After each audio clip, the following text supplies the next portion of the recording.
최경영의 최강 시사.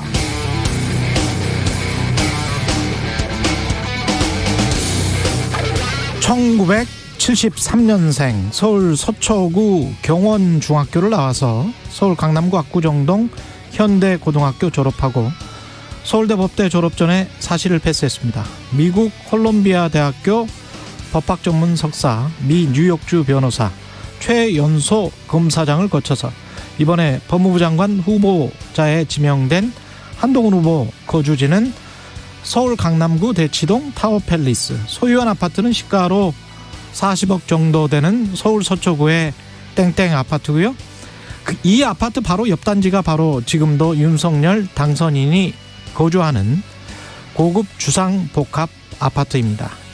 공식 문서에 따르면 한동훈 후보자는 윤석열 당선인과 2020년 1월 1일부터 4월 30일까지 397회 통화했고, 김건희 여사와는 9회 통화, 2020년 2월 5일부터 4월 30일까지 윤석열 당선자와 카카오톡 메시지를 2330회, 김건희 여사와는 332회 주고받았다고 합니다.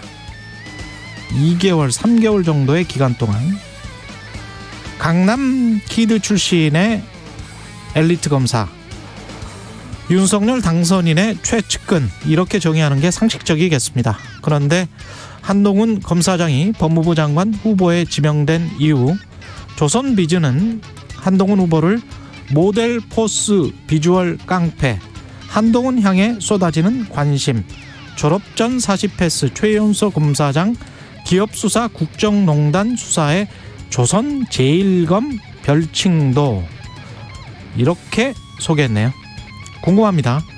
이건 정치 기사일까요? 아니면 셀럽 패션 기사일까요?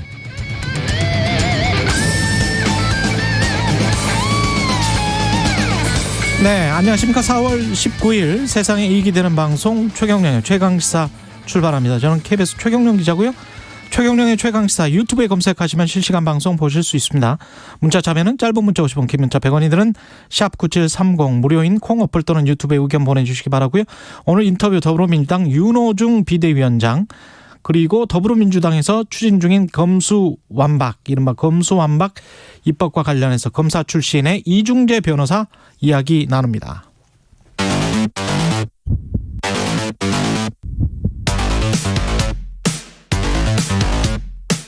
오늘 아침 가장 뜨거운 뉴스 언박싱. 네, 뉴스 언박싱 시작합니다. 민동기 기자는 오늘도 안 나왔고요. 예, 김민아 시사평론가 나와 있습니다. 안녕하십니까? 안녕하세요. 네, 예. 고독합니다. 예, 네. 고독하네요. 민동기 기자 빨리 나왔으면 좋겠는데 생각보다 많이 아픈 것 같습니다. 그렇습니다. 예. 뭐 아픈 이유가 또 있겠죠. 예. 네. 그럴 만한 이유가 다 있습니다. 예. 네. 어제 검찰 수사권 폐지를 놓고 문재인 대통령과 김호수 검찰총장 면담 아주 오랜 시간 했습니다. 그렇습니다. 김호수 총장이 사표를 내지 않았습니까? 예. 이거에 대해서 오전에 문재인 대통령이 사표를 반려한다라고 했다고 청와대가 밝혔고, 그리고 면담을 하자라고 했습니다. 그래서 오후에 김호수 검찰총장이 청와대 들어가서 70분 동안 면담을 했는데요. 김호수 총장은 검찰 수사 기소 분리 법안, 여기에 대해서 우려를 이제 전달을 했고, 나름대로의 대안도 이제 전달을 했다라고 하고, 문재인 대통령은 그것을 경청했다라고 청와대가 설명을 했습니다. 예. 그 결과로 문재인 대통령의 메시지가 이제 나왔는데요. 예. 이런 내용입니다. 좀 자세히 설명을 해드리면은, 검찰의 의견이 질서 있게 표명이 돼야 되고 국회 권한을 존중하면서 검찰총장이 직접 의견을 제출하는 게 중요하다. 이런 노력이 소용없다. 이렇게 생각하지 말고 이럴 때일수록 총장의 중심을 잡아라. 그게 이제 검찰총장 임기제 이유 아니겠느냐, 이렇게 했다는 거고, 예. 검찰 조직이 흔들리지 않도록 마지막까지 최선을 다하라라고 지시를 했다는 겁니다. 그리고 검찰도 끊임없이 자기 개혁과 자정 노력을 해야 된다. 국민들이 검찰의 수사 능력을 신뢰하는 것은 맞지만 수사의 공정성을 의심하는 것도 엄연한 현실이다. 그리고 강제수사 기소는 국가의 가장 강력한 권한이고, 피의자가 공정성에 대해서 늘 의문을 가질 수밖에 없고, 과거 역사를 보더라도 검찰 수사가 항상 공정했다고 말할 수 없다. 그렇기 때문에 법제와 제도화의 필요성이 얘기가 되는 거다. 이렇게 강조를 했습니다. 그리고 여기 더해서 개혁은 검경의 입장을 떠나 국민을 위한 것이 돼야 한다. 국회 입법도 그래야 한다. 이렇게 얘기를 했다는 이게 거거든요. 마지막 문장이 아주 재밌어요. 그렇습니다. 개혁은 검경의 입장을 떠나 국민을 위한 것이 되어야 한다. 국회의 입법도 그러해야 한다. 그렇죠. 이거는 민주당한테 어떤 메시지인지는 제가 보기에는 어제 저 박관천 그 전 청와대 행정관이죠. 그렇습니다. 인터뷰를 했는데 박관천 경정도 수사 기소권 분리의 대의나 명분에 관해서는 찬성. 물론 경찰 출신이어서 그럴 수도 있겠습니다만은 사실은 그 전에 우리가 서너 차례 말씀을 드렸는데 윤석열 당선인도 그렇고 권성동 의원도 그렇고 2019년에는 그 대의 명분에는 찬성을 했었거든요. 그런데 국회 입법도 그러해야 한다. 이건 국회 입법도 국민 입장에서 좀 더 정교하고 좀 더 디테일이 강해야 되고 그리고 수준 높아야 되고 그리고 완벽하게 완비된 상태에서 해야 된다. 그런 메시지인 것 같아요.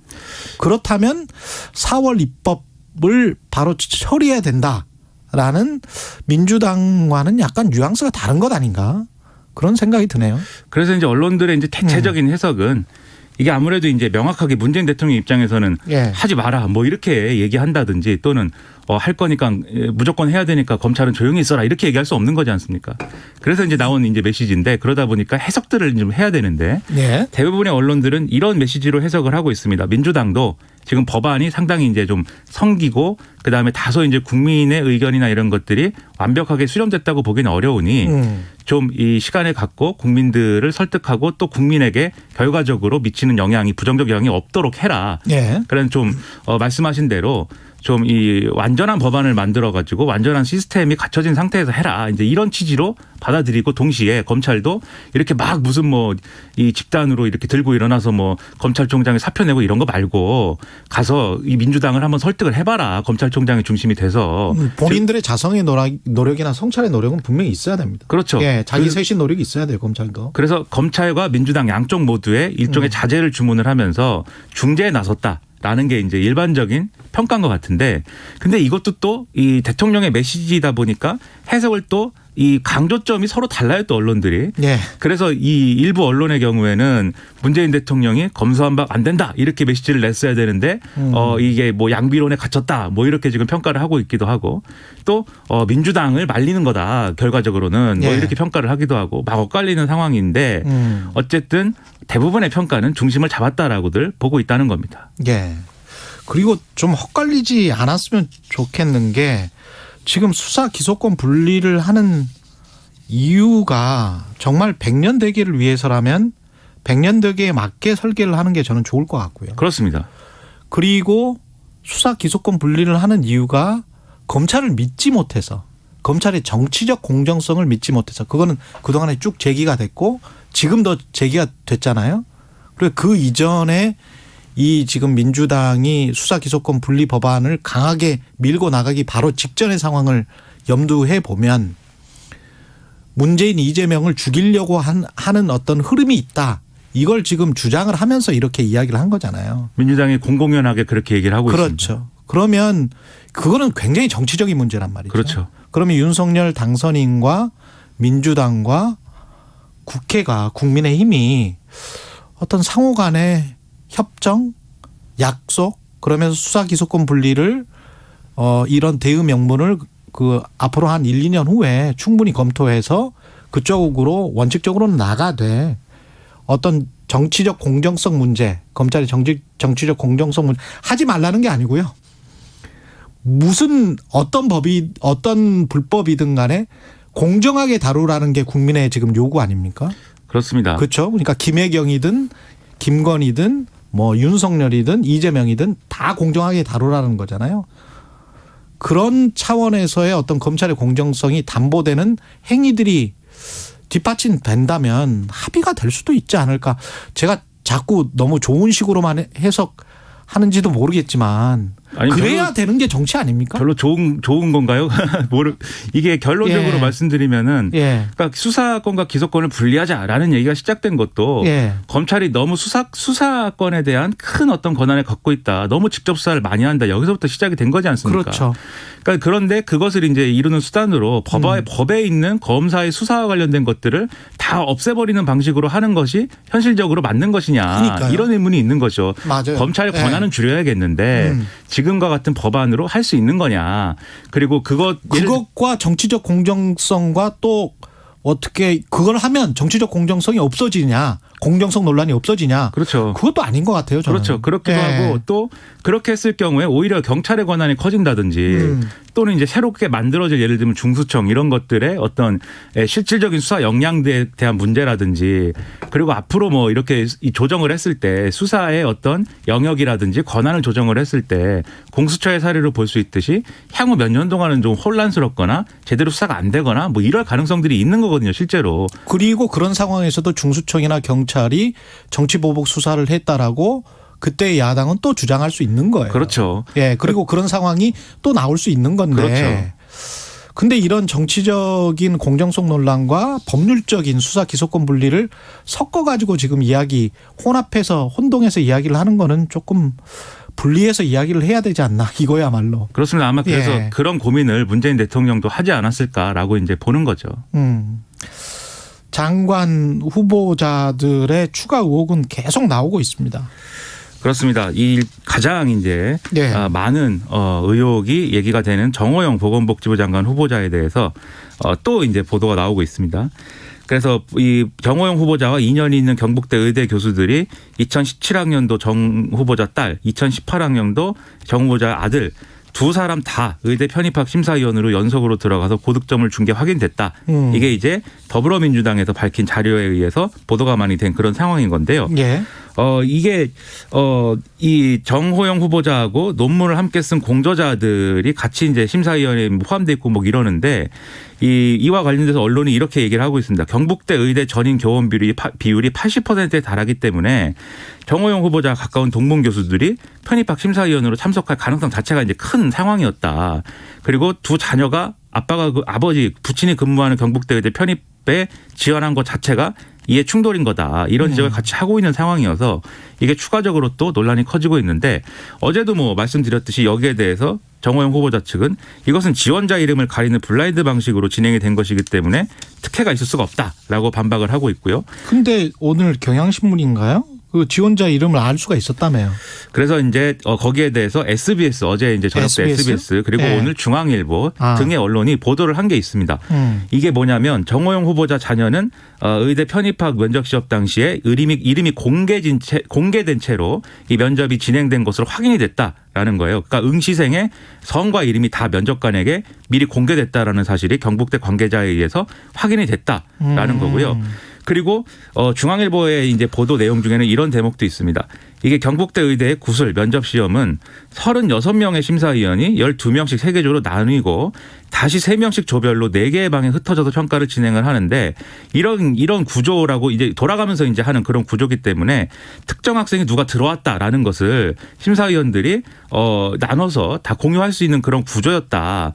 그래서 특정 심사위원이 특정 학생을 만날 확률이 결과적으로 따져보면 3분의 1에 달하기 때문에 이게 뭐 의도한다면 얼마든지 누가 왔는지를 알 수 있는 구조였다라고 지금 얘기를 하고 있는 거거든요. 3분의 1이었다. 근데 정호영 후보자는 그때 기자회견에서 천문학적 확률이다 이렇게 표현을 했었거든요. 그게 이제 심사위원들이 서로 모르고 각각 어디선가 서로 모르는 상태에서 왔다고 하면 예. 그게 얘기가 되겠지만 앞서 말씀드린 것처럼 사실 다 아는 사이거든요. 게다가 이름을 공개를 해버렸다며요. 그렇죠. 그렇다고 예. 하면은 이름이 공개된 채 지금 면접 시험이 치러진 거니까. 그렇죠. 상식적으로 병원장이라든지 또는 이제 부원장급의 중요한 어떤 직책을 갖고 있는 경북대 병원의 그런 인사의 자녀가 편입에 좀 응시를 한 것이다라고 했을 때 그 사실을 과연 이 사람들이 몰랐을까?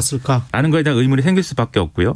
다만 정황을 들어서 이제 정호영 후보자 측은 이게 특혜가 아니다라고 주장하는 부분이 있는데 이 딸의 경우에는 최종 합격자 명단에 이름을 못 올렸다. 그래서 예비 합격 순위가 5순위였다. 그리고 11명이 결혼이 생겨가지고 추가 합격한 사례이다. 즉 특혜라고 하면은 처음부터 당선권 이 합격권으로 했겠지. 왜 뭐 이렇게 예비 합격자가 됐겠느냐. 뭐 이런 논리도 같이 펴고 있는 그런 상황이고 또 어제 말씀드린 이제 이 딸이 만점을 받았던 구술평가 3고사장의 문제에 대해서 다른 만점자도 4명이 더 있었다. 그러니까 이게 특별한 사례는 아니었다라고 또 주장을 하고 있는 상황입니다.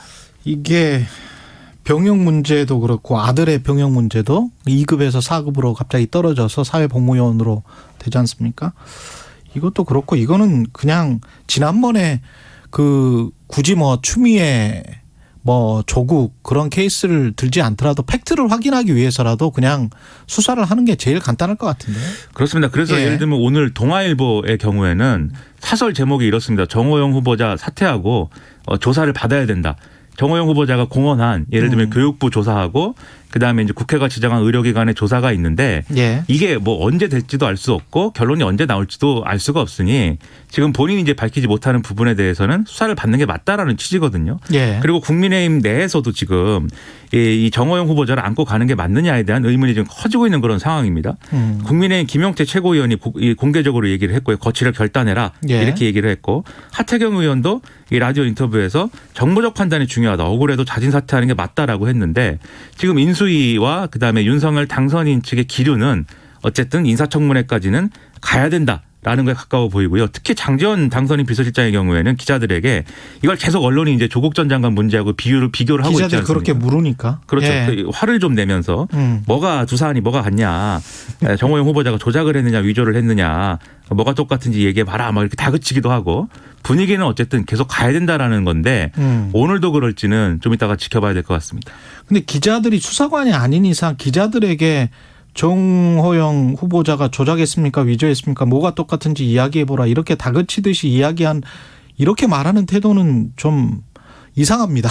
듣기에. 그렇죠. 기자들은 검찰 수사관이 아니에요. 그래서 기자들은 물어볼 수 있는 권한밖에 없는 건데. 그렇습니다. 그래서 이거 비슷한 것 같은데 어떻게 생각하십니까? 이렇게 물어봤을 거란 말이죠. 그렇죠. 그러니까 장제원 당선인의 입장에서는 이게 일종의 당선인 비서실장. 네, 당선인 비서실장 입장에서는 조국 프레임이다라는 이제 규정을 하고 그 프레임을 깨는 게 우선이다라고 지금 정치적인 판단을 하고 있는 것 같습니다. 근데 그 프레임의 문제가 아니라 장관 후보자에 맞는 어떤 그러한 도덕성을 갖추고 있느냐의 문제이기 때문에 그렇죠. 이거는 해명할 수 있는 걸 성실히 해명하고 해명이 안 되는 부분에 있어서는 그럼 국민을 어떻게 설득할 거냐 이 문제를 이제 얘기를 하는 게 맞겠는데 결과적으로는 이게 무슨 뭐 프레임이니 아니니 이런 논란으로 가고 있어서 과도하게 좀 정치화되고 있는 부분들도 있는 거죠.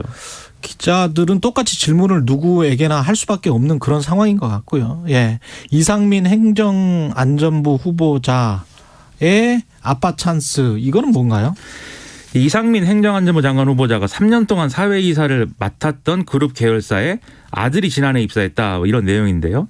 이 이상민 후보자의 장남 이모 씨가 지난해 3월부터 한국알코올그룹 계열사인 KCNA에 근무를 하고 있는데 KCNA는 자회사인 한국알코올산업의 원료 구매 그리고 제품 판매 등을 담당하는 업체입니다. 그런데 이상민 후보자는 이 그룹의 또 다른 계열사인 ENF 테크놀로지의 사회이사를 2019년 3월부터 맡아왔고 3년간 임기를 마치고 지난달 재선임도 됐는데 이 기간 동안 한 1억 3,200만 원 정도의 보수를 이제 받았다는 거거든요. 그러니까 이런 관계들이 뭔가 또 어떤 불공정한 또는 어떤 청탁이라든지 뭐 이런 게 있었던 거 아니냐 이런 의혹인 건데 이상민 후보자는 장남의 채용을 부탁하거나 채용에 관여한 적이 없다. 이 기업의 필요 인력과 전공, 경력 등이 부합을 하기 때문에 채용된 거다. 상세한 내용은 청문회에서 얘기하겠다라고 얘기를 하고 있습니다. 한국알코올그룹 KCNA라는 회사를 그동안에 들어본 적이 있습니까? 저는 뭐 기업에 별로 관심이 없고 항상 뭐 정치 뉴스 이런 것만 보다 보니까 이게 잘 들어본 적이 없고 모르겠어요. 최경영 기자님은 뭐 탐사 보도니까. 저처럼 기업 관련해서 꽤 그래도 많이 아는데 저도 처음 들어보는데 이걸 어떻게 이상민 후보자의 아들은 알아서 KCNA에 입사 서류를 내게 됐을까? 이게 저는 궁금할 수밖에 없어요. 이게 만약에 삼성이나 LG다. 그러면 다 내겠죠. 그렇죠. 현대차다 그러면 다 내겠지. 그러니까 뭐 그게 그럴까? 뭐 이렇게 생각이 드는데 아무리 사회이사 그룹 계열사의 사회이사를 했다고 하더라도 근데 의문을 가질 수 있습니다. 이건 이름도 못 들어본 보통 일반 사람들은 근데 어떻게 알았지? 그렇죠. 어떻게 이런 자리가 났는지 알았을까? 기자들은 이런 회사에 언제 어떻게 지원을 하게 됐지? 거기에 아빠의 팁 조언이 전혀 없었을까? 그렇죠. 기자들의 의심이 많기 때문에 사회이사를 맡은 아버지가 있으면 뭔가 얘기를 해주지 않았을까. 그리고 아들에게 네가 지원하면 뭐 잘 될 거야. 뭐 이렇게 한 게 아닐까. 이런 의심을 자꾸 갖는 거예요. 기자들이. 상황이 조금 그래 보여요. 예, 증거는 없지만. 그렇죠. 증거는 없는 거죠 지금. 뭐 그래서 해명을 잘 해야 될 것 같고. 저 같은 사람들은 상상할 수 없는 일입니다. 아버지가 사회이사인 적도 없고. 참 갑자기 외로워지네요 또. 자학 개그 좀 하지 마세요. 매일 그 자학 개그를 해요. 그렇게. 슬퍼져서 그렇습니다. 기분이 슬퍼요. 국민의힘, 국민의당은 어제 합당을 했습니다. 국민의힘 이준석 대표하고 국민의당 대표인 안철수 대통령직 인수위원장이 합당을 공식 선언했는데요. 합당 선언문이 있습니다. 그래서 여기 보면은 당명은 국민의힘으로 하고 새로운 정강 정책을 제시하기 위한 이런 기구를 만들겠다. 라고 이제 명시했고요. 이게 관련 당내의 의결 절차나 이런 것들을 좀 남겨놓고 있긴 하지만 정치적으로 이제 합당은 이제 완료가 됐다라고 볼 수가 있겠습니다. 그리고 이 발표를 한 직후에 안철수 위원장은 부친이 병세가 위독하다라고 해서 곧장 부산으로 가서 나머지 이제 뭐 질의응답이나 이런 것들은 이준석 대표가 대부분 답을 했는데요. 일단 남는 쟁점들이 있다라고 이제 기자들이 봐서 질문을 했습니다. 국민의당 인사들의 지방선거 공천과 관련된 여러 가지 이제 문제가 있을 텐데 어떻게 합의한 거냐에 대해서 국민의당 측에 이 신청자를 포함해 가지고 4명 이상의 경쟁을 해야 되는 지역은 원래 국민의힘 룰은 50대 50으로 하거든요. 당원 투표 50, 여론조사 50 이렇게 합산을 하는데 100% 여론조사 방식으로 예비경선을 하겠다. 그리고 3명으로 여기를 추려서 3명 이하인 지역은 본경선 진행하겠다라고 얘기를 해서 이 당원 50%라는 부분에 있어서 국민의당이 불리할 수 있는 요건을 일정 정도 배려했다라고 이제 설명을 하고 있는 상황입니다.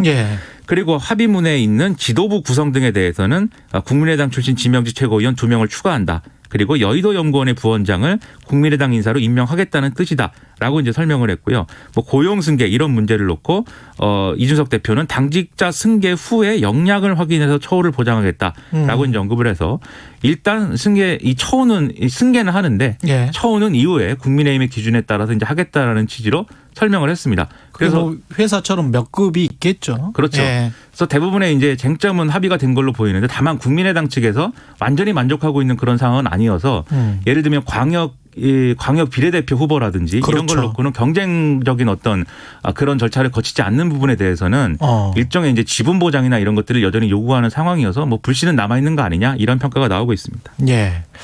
그리고 김진태 의원 강원지사 후보 공천했다 컷오프 됐었는데 재심 신청이 받아들여졌습니다.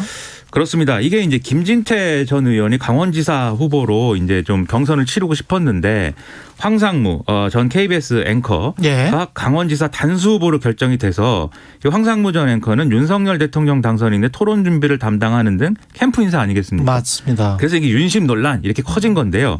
일단 논란이 되니까 이 국민의힘 공천관리위가 김진태 후보가 5.18 또 불교 관련 문제 발언에 대해서 대국민 사과를 하면은 다시 논의해 볼 수도 있다라고 입장을 냈거든요. 그러니까 김진태 후보가 그러면 사과를 하겠다.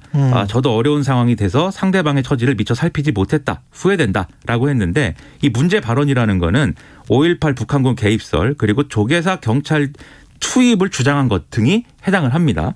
여기에 사과를 하면서 그럼 강원지사는 경선을 해라. 이렇게 이제 바뀐 거예요, 내용이. 근데 이게 단지 사과를 하면은 그럼 바꿔주는 거냐 이런 의문이 좀 생기실 수도 있는데 그렇다기보다는 지금 더불어민주당에서 이광재 의원이 출마할 경우에는 김진태 전 의원은 좀 오차 범위 내에서 경쟁이 가능할 것 같은데 황상무 전 앵커는 상당히 뒤진다. 그게 이제 각종 여론조사의 결과니까. 그렇죠. 이런 것 때문에 그걸 고려해서 이제 좀 김진태 전 의원에게 길을 열어준 거 아니냐. 이제 이런 계산인 건데요. 근데 여기뿐만이 아니라 국민의힘 곳곳에서 윤심 관련 논란 벌어지면서 공천 못 받은 사람들이 무소속 출마한다든지 이런 상황들이 지금 이어지고 있거든요. 아, 그래요? 그렇습니다. 어디가 그렇습니까? 지금 울산시장 후보 공천과 관련돼서 3선 시장을 지낸 박맹우 전 의원의 경우에는 이게 컷오프가 됐습니다. 그래서 무소속 출마를 강행하겠다라는 입장인데 국민의힘은 원래 이제 3선 이상 도전하는 사람들은 컷오프 하는 거다라고 얘기를 하고 있습니다만 이것도 이제 윤심 논란 뭐 이렇게 얘기가 되고 있고 또 대전시장 공천 과정에서도 여론조사상 높은 지지율을 기록했던 박성효 전 시장이 컷오프 된 것도 뭐 이런 비슷한 얘기가 나오는 데다가 경선 붙는 지역에서도 윤심 논란은 계속 있는 거잖아요. 경기도지사 이 경선도 그렇고 그러다 보니까 앞으로도 내부의 쟁점이 계속 될 것이다라고 얘기가 나오고 있습니다. 민주당은 경기지사 경선을 결선 투표하기로 했고요. 예. 그렇습니다. 지금 김동연 전 경제부총리, 안민석 의원, 염태영 전 수원시장, 조정식 의원 간 4파전을 치르기로 일단 확정을 한 상황인데 경선을 권리당원 50%, 안심번호 선거인단 50%를 반영을 해서 국민참여 경선으로 진행한다라는 거고요. 1차 경선에서 과반 득표자가 없으면 결선 투표를 진행한다라는 겁니다. 예. 근데 이게 현실적으로 지금 김동연 전 부총리의 후보 적합도가 여론조사상 높게 나오고 있기 때문에 결선 투표가 사실상 반 김동연 단일화의 어떤 트리거로 작용을 할 것이다라는 정치적인 분석들이 또 나오고 있는 상황입니다. 결선 투표 하느냐 마느냐. 그러니까 예. 결선 투표를 하기로 했는데 결국은 이 결선 투표를 통해서 안민석, 염태영, 조정식 후보 간에 반 김동연 주자를 가리는 그런 절차가 될 것이다라는 거죠. 뉴스 언박싱 김민아 평론가였습니다. 고맙습니다. 고맙습니다. KBS 1라디오 최경영의 최강시사 듣고 계신 지금 시각 7시 46분으로 향하고 있습니다. 날씨 정보입니다. 오늘 대부분의 중서부 지역 그간 쌓인 미세먼지도 있고요. 또 오늘 국외에서 미세먼지가 유입되기 때문에 농도가 다소 높겠습니다. 대기가 매우 건조합니다. 중부와 전남 동부, 영남 지역에 건조특보 발효 중이고요. 당분간 비 소식이 없기 때문에 대기는 더욱 건조해지겠습니다. 산불등 화재 예방에 신경 쓰셔야겠습니다. 오늘 전국에 대체로 맑겠습니다. 남부와 제주는 가끔 구름이 많이 끼겠고요.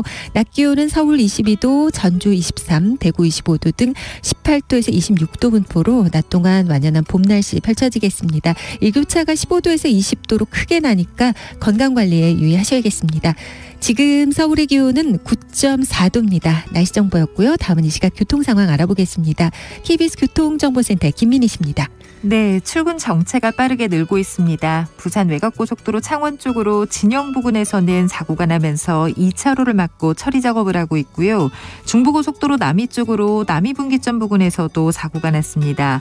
1차로와 2차로를 막고 처리 작업을 하고 있어서 이 일대 2km 구간에서 정체입니다. 서울시내 동부간선도로 도심 쪽으로는 도봉터널 중간 지점부터 성수분기점 사이 지나는 데만 50분 가까이 걸리고 있습니다. KBS 교통정보센터였습니다.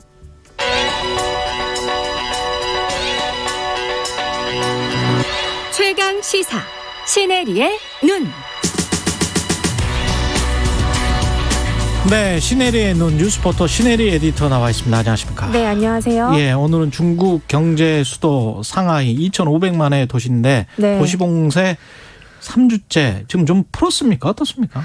지금 3주째 맞았고 예. 일부 이제 기업들의 공장을 가동하도록 좀 풀었던 것 같습니다. 이게 워낙 반도체나 이 전기자동차 생산들이 멈추면 거기 테슬라도 있고 그렇죠. 네, 전 세계 예. 경제가 망가지기 때문에 요거는 조금 풀었던 것 같은데 여전히 이제 그 확진자에 대해서는 예. 감염자 그 관련한 통제는 이뤄지고 있습니다. 이게 제로 코로나 정책이죠, 이게. 맞습니다. 중국이. 그러니까 중국은 또 이거 제로 코로나 앞에 사회면이라는 걸 붙는데 예. 이게 뭐냐면 사회면 제로 코로나가 이 무증상들을 포함한 신규 감염자가 이 격리 통제 구역에서만 발생했다. 그래서 우리가 지역 사회 전파 위험을 효과적으로 차단했다라고 말하는 자신들의 어떤 방역 용어입니다.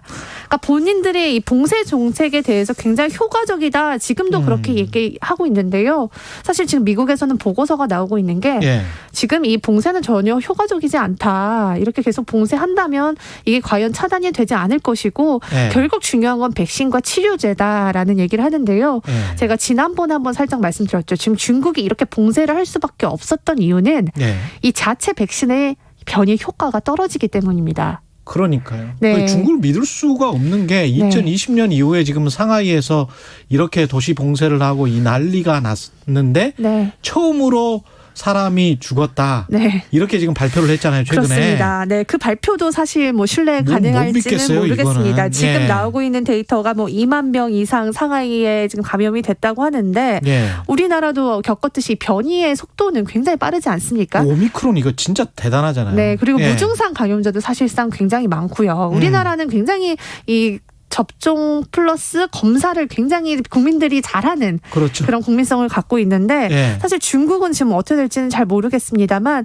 결국 중국에서는 지금 mRNA 방식의 백신을 개발하는 게 지금 가장 과제인 것 같아요. 그걸 지금 못 맞고 시노백인가 그걸 맞았었던 네, 그렇기 거죠. 때문에 지금 방법은 봉쇄밖에 없기 때문에 이렇게 지금 강한 봉쇄 정책을 이어가고 있는 것 같습니다. 그리고 시진핑 주석이 뭐 제로 코로나 정책이 가장 효과적이고 서구보다 훨씬 더 우리 정책이 낫다 이거를 대대적으로 선전을 했고 중국 관영 매체들도 그걸 따라서 앵무새처럼 선전을 했잖아요. 맞습니다. 그걸 이제 되돌릴 수가 없는 거지 네, 이 사람들이. 그렇죠. 맞습니다. 그걸 예. 되돌리게 되면 본인이 한 말을 다시 또 그렇지. 주워 담아야 되니까 예. 계속 이렇게 갈 수밖에 없는 건데요.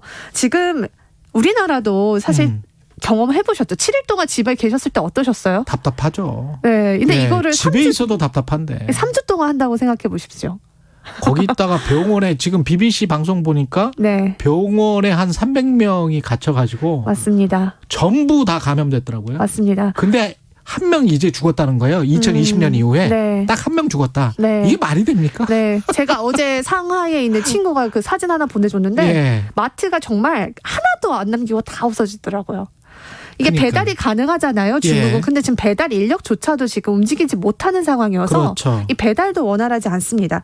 이렇다 보니까 국민들의 불안감과 그다음에 불만들이 터져 나오고 있어서 화나죠. 지금 어떤 또 기사가 나오고 있냐면 이민 관련 문의가 중국에서 중국도? 급증했다 합니다. 예, 캐나다, 미국으로 이민 가야 되겠다. 더 이상 이렇게 못 살겠다. 중국에 돈 좀 있는 사람들이. 그렇죠. 그래서 예. 지금 컨설팅 뭐 이민 관련한 업체 문의가 뭐 5배 이상 급증했다 이런 외신들의 기사가 나오는데 예. 실제로 중국 분들이 캐나다, 미국에 많이 가 계시거든요. 특히 지난번에 홍콩 사태 났을 때 홍콩 사람들이 많이 갔잖아요. 맞습니다. 영국으로도 많이 가고 캐나다로도 많이 가고 그래서 그랬습니다. 예. 이렇게 된다면 지금 안 그래도 인구 절벽에 이제 부딪힐 거다. 이제 중국도 보니까 출생률이 계속 떨어지고 있어요. 그렇죠. 네, 그렇다 보니까 지금 2035년이면 초고령 사회에 돌입한다라는 분석까지 나오고 있거든요. 2000몇 년? 2035년. 2035년. 네. 예. 그래서 초고령 사회에 들어설 것이고 이제 올해는 정식으로 고령화 사회에 진입을 한다라는 건데 중국 이렇게 되면 결국 인구도 그럼 해외로 나가고 예. 안에 생산할 수 있는 어떤 인구들이 없다 보면 그렇죠. 결국에는 이제 경제의 위기가 또 닥쳐오겠죠. 게다가 미국이랄지 이런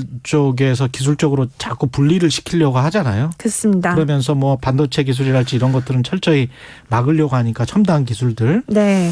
성장률이 아무래도 떨어질 수밖에 없겠는데. 네, 맞아요. 그래서 예. 얼마 전에 나온 1분기 국내 총생산 GDP를 봤더니 작년 동기 대비 4.8% 증가했는데 물론 이 헝다 사태 충격으로 작년 4분기에는 4.0%였으니까 이것보다 높았지만 연간 목표치가 5.5%였습니다. 예. 여기보다는 이제 미달이 된 거죠. 4.8%? 네, 예. 맞습니다. 그래서 이 3월의 소비 지표 좀 보면 이 식품 판매는 급증했는데 귀금속과 의류, 자동차 이런 당장 필요하지 않은 비필수 소비가 굉장히 많이 위축이 됐어요. 예. 지금 중국도 계속 그 돈 풀기 혼자 하고 있잖아요. 예. 지금 다른 나라들은 다 긴축으로 가고 있는데 중국은 나홀로 완화로 가고 있는데 문제는 그만큼 어렵다는 거죠. 맞습니다. 중국이. 예. 그렇게 돈을 풀고 있지만 정작 사람들이 경제활동을 못하니까 소비가 이루어지지 않고 있습니다.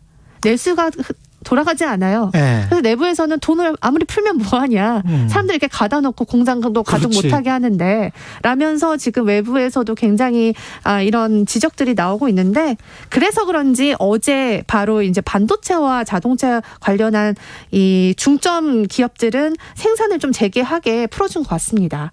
그 전 세계 금융 투자자들 눈에는 어떨까요? 지금 뭐 블랙록이나 이쪽은 계속 투자하겠다 이렇게 지금 연초에 발표를 했었는데 네. 이탈하는 조짐도 보입니다. 다른 그렇습니다. 자본들은. 예. 네, 지금 글로벌 투자자들이 중국을 좀 이탈하는 그런 흐름이 보이는데 일단 이 중국 정부의 독단적인 행정이 가장 좀 문제고요. 또 최근 러시아와의 밀월 관계들이 이제 파악이 되면서 그렇죠. 러시아와 연결돼 있는 기업에 대한 투자를 조금 지금 취소하고 있는 상황입니다. 그래서 노르웨이 구프펀드가 예를 들 수 있겠는데 여기가 중국의 인권 유리 문제 때문에 이 리닝이라는 중국 스포츠 브랜드의 투자를 취소했습니다. 예. 이게 굉장히 좀 핫한 뉴스였고요. 또 영국의 투자 회사도 이 디디 출신인 알리바바의 예. 지분을 전부 매각을 했어요. 그래서 이때 주가가 좀 출렁거렸는데 지금 이 이유는 중국 정부가 이렇게 개별 기업에 너무 지나치게 개입해서 맞아요. 주주 이익을 침해한다는 게 이제 주된 이유입니다. 중국도 굉장히 힘들군요. 러시아 쪽으로부터 아마 석유를 전체 석유의 한 15%인가를 수입을 하잖아요. 맞습니다. 사우디 다음으로 러시아가 많아서 러시아와의 밀월 관계를 깰 수도 없는 상황인데 네. 서방에서는 그걸 자꾸 요구를 하는 거지 않습니까? 그렇습니다. 네. 시진핑이 3연임을 하려고 하는데 이게 지난번처럼 아주 쉽지는 않겠습니다. 네. 근데 예. 올 가을에 이제 3연임 확정하고 있어서 지금 이렇게 봉쇄를 또 강하게 하는 거거든요. 그렇죠. 결국엔 경제가 중요한데 자신들이 생각하기에는 코로나19가 더 확산되면 이 경기 부양책이 무용지물이 되니까 이렇게라도 하는 건데 지금 내부에서 나오는 말은 3연임은 할 것 같긴 하나 이 내부의 어떤 지지도가 굉장히 약화될 것이다. 그러면 이번에 아무리 연입을 하더라도 그 다음번 정권은 어떻게 될지 그렇지. 모른다. 이런 이야기가 나오고 있습니다. 성장률 떨어지면 또 실업률이 올라가기 때문에 중국은 실업률을 꼭 봐야 돼요. 네, 정치적으로 긴장관계가 그러니까 국민들하고의 긴장관계가 형성되는 거는 실업률입니다. 실업률이 2020년 5월 이후 지금 최고치이기 때문에 예. 여러 가지로 국민들의 불만이 가중되고 있는 상황입니다. 여기까지 하겠습니다. 신혜리의 눈이었습니다. 고맙습니다. 감사합니다.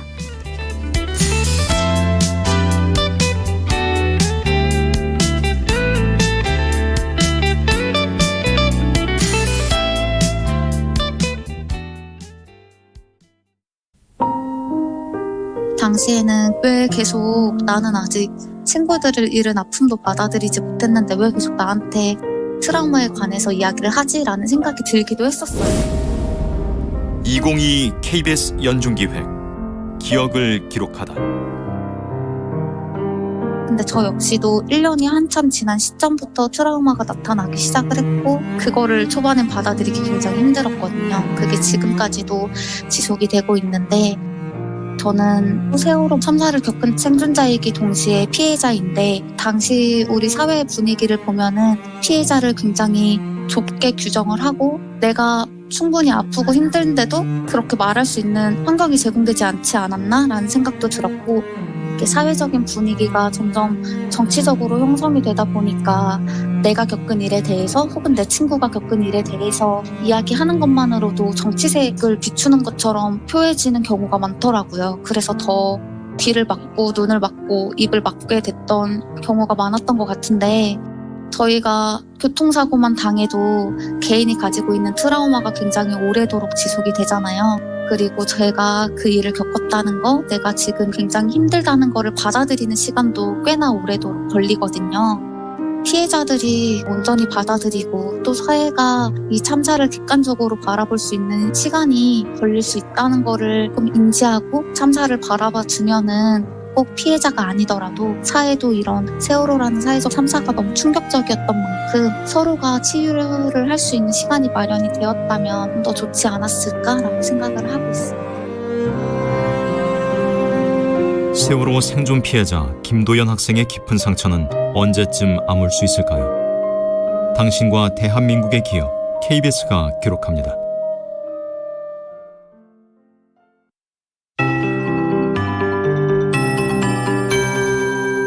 KBS 58분 날씨.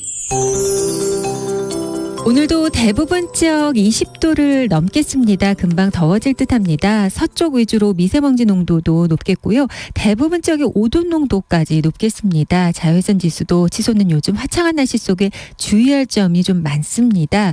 가장 중요한 점은 대기의 건조함입니다.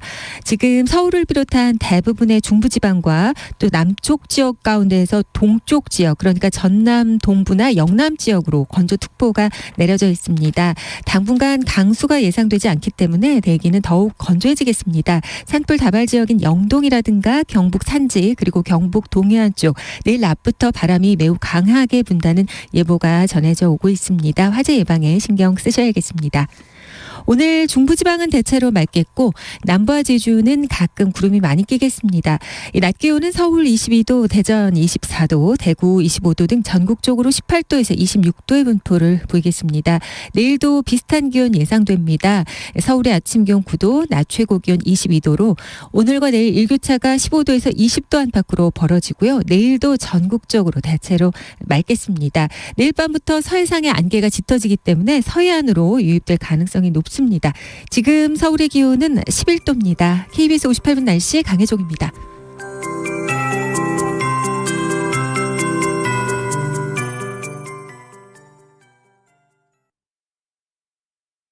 정성을 다하는 국민의 방송 KBS가 8시를 알려드립니다. AM 711kHz, FM 97.3MHz, KBS 1라디오입니다. HLKA.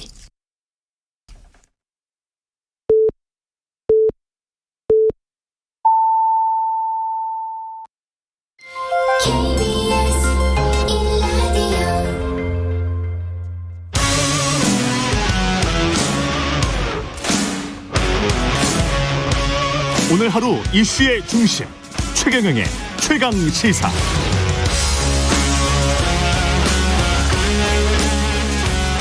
네, 정호영, 한동훈 후보자를 둘러싼 윤석열 정부 첫 내각 검증 논란부터 검찰 수사권 폐지 법안 처리 둘러싼 충돌까지 국회 그야말로 전운이 감돌고 있습니다. 지금부터는 더불어민주당 윤호중 공동 비대위원회 위원장으로부터 현안에 대한 입장 자세히 들어보겠습니다. 안녕하세요, 위원장님.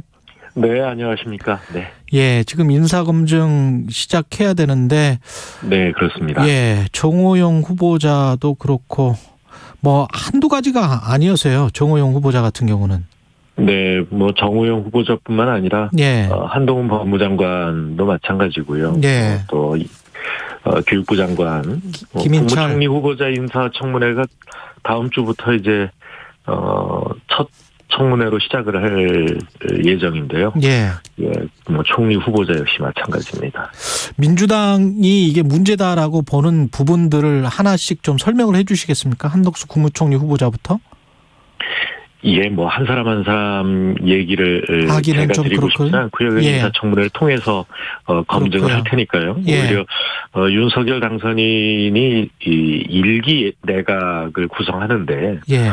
과연 어떤 기준으로 인선을 하고 어떤 기준으로 검증을 했는지, 검증은 도대체 한 것인지 이런 것들이 이제 의심받는 이런 상황입니다.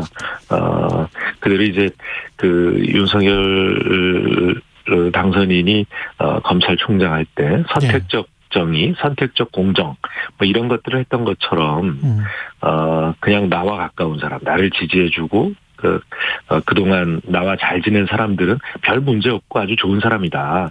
뭐 이런 그 객관적이지 않은 그런 주관적인 기준으로 이 인사를 하고 있는 건 아닌가. 이러다 보면 정부가 출범하기도 전부터 인사가 망사가 되는 것 아닌가 이런 우려를 하고 있습니다. 근데 한덕수 국무총리 후보자가 어제 검증 단계에서 정호영 후보자 관련해서는 다소간 문제가 있다는 걸 알았다. 이렇게 말했단 말이죠. 그럼 검증 단계에서 인수위에서도 이걸 알았으면 왜 지명했느냐 이런 이제 지적이 나올 수밖에. 40년직이었기 때문에 40년 동안 친구로 지낸 사람에 대한 당선인의 이 의지가 없었다면 이렇게 추천됐겠냐 하는 그런 의문이 들 정도고요. 그런데 한덕수 총리 후보자가 그렇게 무책임하게 이야기할 수는 없습니다. 이 장관 후보자들은 총리 후보자의 추천을 통해서 임명이 되거든요. 예. 그러니까 추천권을 제대로 행사한 것인지 그것도 의심이 되고요.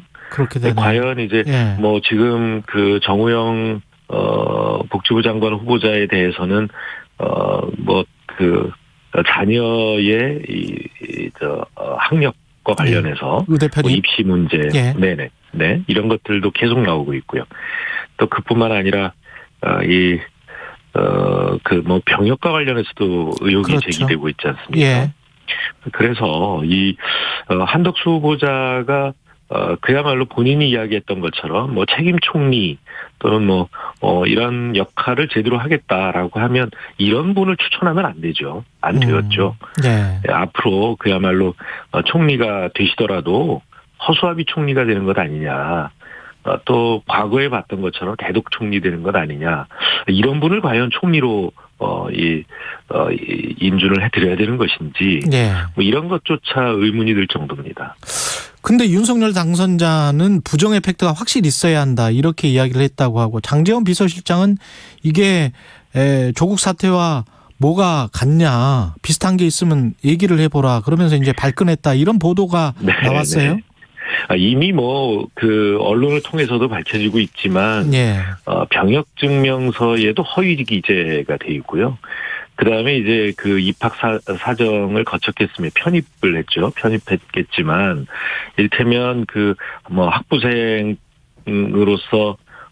이 아르바이트 한 거를 이 연구원으로 기재를 한다든가 이런 것들이 다 사실상 그 사문서 위조이고 공사문서 위조이고 이런 것인데요. 예. 예, 장제원 비서실장이 과거에 조국 그 전 장관에 대해서 했던 말을 놓고 보면 정말 그 즉각 구속 기소해야 될 사안들이죠. 예. 본인들이 그렇게 긴급 체포해야 된다, 즉각 구속해라 이렇게 주장했던 그 기준에 뭐가 모자른다는 건지 저는 이해할 수가 없습니다. 부정의 팩트라는 것은 무엇을 의미하는지 모르겠습니다만 윤석열 당선인이 과거에 그럼 검찰에서 부정의 팩트가 있어서 압수수색하고 이렇게 했습니까? 저는 도대체 무슨 말을 하는지 이해할 수가 없습니다. 그러면 이게 검찰이 강제 수사를 해야 된다. 정호영 후보자 경우 같은 경우는 제가 그런 걸 주장하는 것이 아니라요. 예. 그러니까 과거에 검찰에서 그렇게 이 70여 차례 압수수색하고 이 기소했던 그런 기준을 놓고 봤을 때 어디에서 빠지냐 이거죠. 장제원 비서실장은 눈이 없습니까? 귀가 없습니까? 한동훈 법무부 장관 후보자는 최측근이라는 게 문제가 되는 건가요? 최측근이기도 하고요. 예. 그다음에 사실상 그 검찰의 봐주기 수사로 검은 유착 사건은 그냥 불기소를 해버린 거 아닙니까? 예. 지금 이제 한동훈 내정자가 했던 행동이나 이런 것들을 보면 압수수색 방해 또 핸드폰에 이 비번을 내놓지 않아서 비밀번호를 내놓지 않아서 사실상 이 혐의를 벗어난 거나 다름없지 않습니까? 법꾸라지라는 말도 있고요. 예. 이렇게 검찰 본인 자신들의 수사였는데 예. 그 수사에도 협조를 하지 않고 끝까지 법망을 피해 나가는 이런 사람이 어떻게 법무장관 후보자가 될 수 있는지 준법 의식을 가지고 이 법치를 실현해야 할 법치 정의를 실현해야 할 법무장관에 적합한 인사라고 보는지 단지 어떤 이 범죄인의 마인드로 자신의 범죄의 그 혐의를 벗어나는 데만 급급했던 사람 아닙니까? 예. 그 한동훈 적임자라고 보지 않습니다. 예. 오히려 그런 도움을 받았었기 때문에 한동훈 후보자가 법무부 장관이 되면 무소불위의 권한을 쥐고 그 대통령의 측근으로서 심지어는 이제 소통령 아니냐 이런 얘기까지 나오는데요. 이 검찰공화국을 완성하는 그런 이 키맨이 되지 않겠냐 이런 이 의혹을 사고 있는 것이죠. 한동훈 후보자 인사청문회는 하실 거죠? 보이콧 한다는 이야기가 또 있어서. 보이콧은 검토돼 본 적도 없고요. 검토돼 본 적은 없다?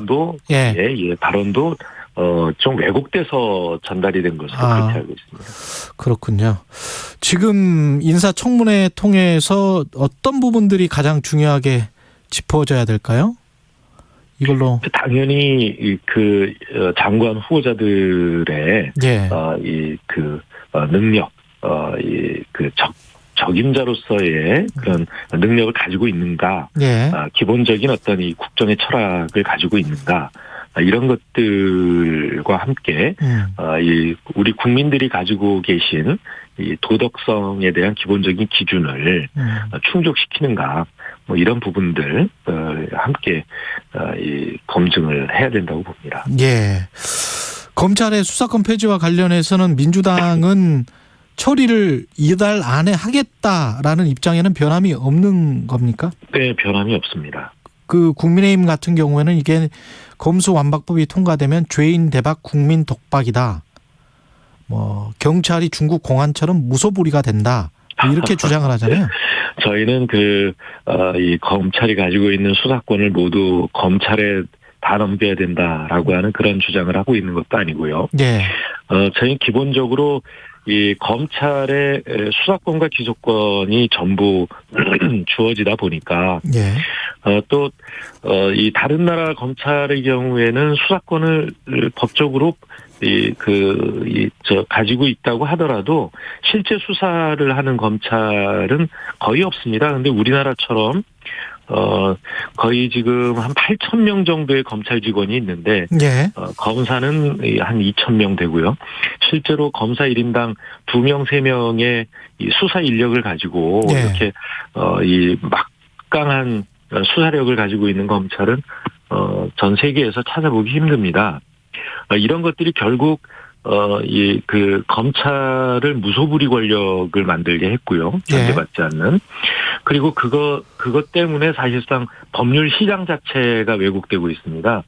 우리가 이제 어떤 검찰의 수사를 받는다든가 아니면 기소가 되면 제일 먼저 변호사를 찾게 되는데, 변호사 찾을 때 인맥, 학연, 지연 이런 것들을 찾게 되지 않습니까? 우리 국민이 정당한 법률 서비스를 찾는 것이 아니라 어떻게 하면 이 검사, 담당 검사 또는 담당 판사에게 줄을 댈 수 있는지 이것부터 찾게 되고, 그렇게 줄을 가지고 있는 사람들이 전관으로 예우를 받으면서 막대한 수입을 올리고 있는 것, 수입료를 받고 있는 것, 이런 것들 우리가 다 잘 알고 있습니다. 이런 폐단을 이번에 근절해야 된다는 것이고요. 그렇기 때문에 권력을 한 기관에 집중할 것이 아니라 나누고 분산시켜야 됩니다. 그래서 서로 견제하고 또 균형을 찾을 수 있도록 만들어서 억울한 인권 침해를 받는 그런 국민이 없도록, 피해자가 없도록 만드는 것이 이번 우리 당이 추진하고 있는 검찰개혁의 기본 목표이기 때문에요.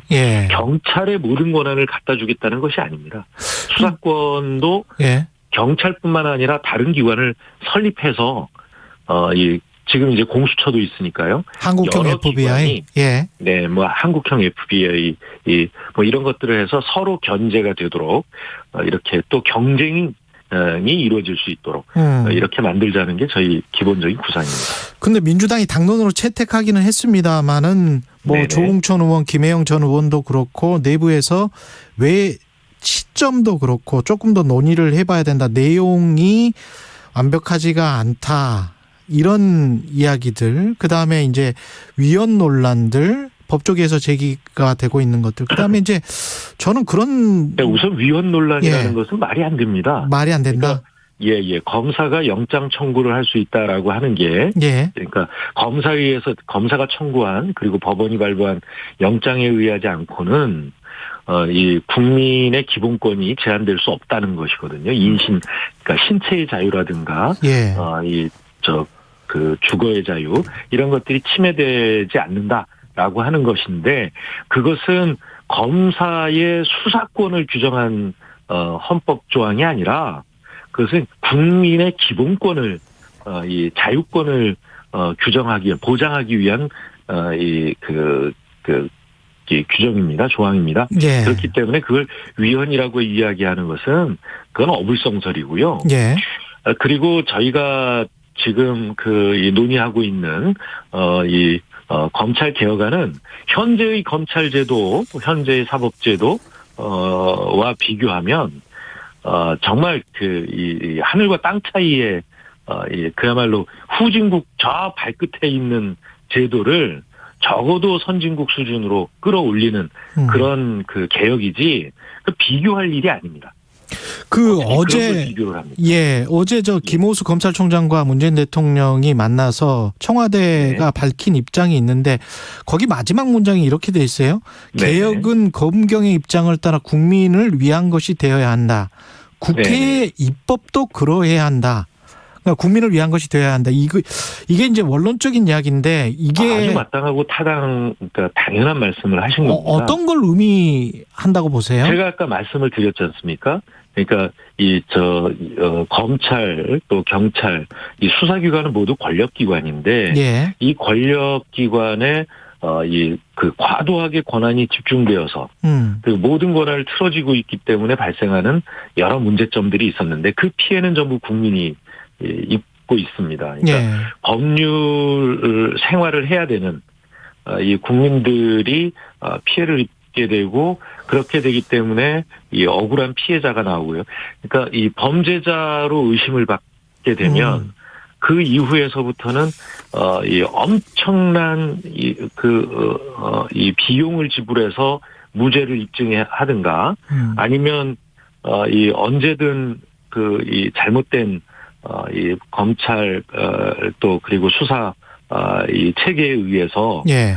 빠져나올 수 없는 그런 범죄자로 낙인 찍힐 수 있다는 그런 위험을 항상 갖고 있는 것이죠. 그래 대통령 선진국일수록 그러니까 후진국일수록 이 범죄 수사의 효율만을 강조하게 되는데 선진국일수록 그러니까 이 수사 과정에 이 부당한 그 인권 침해가 없도록 그 피해를 입는 국민이 없도록 하는 것이 선진국으로 갈수록 이 부분이 강화되는 것이거든요.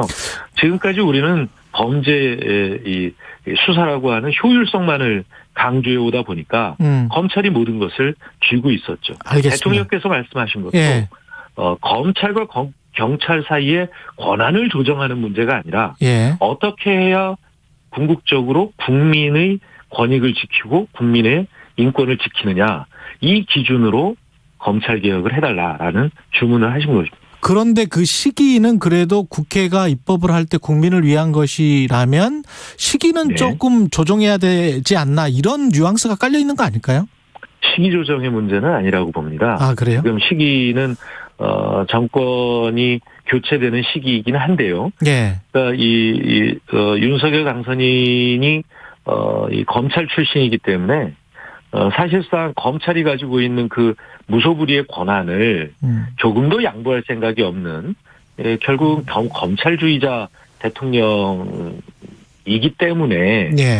검찰 개혁이 이 정권이 바뀌고 나면 5년간 불가능하다라고 하는 이 판단에서 추진을 하고 있는 것입니다.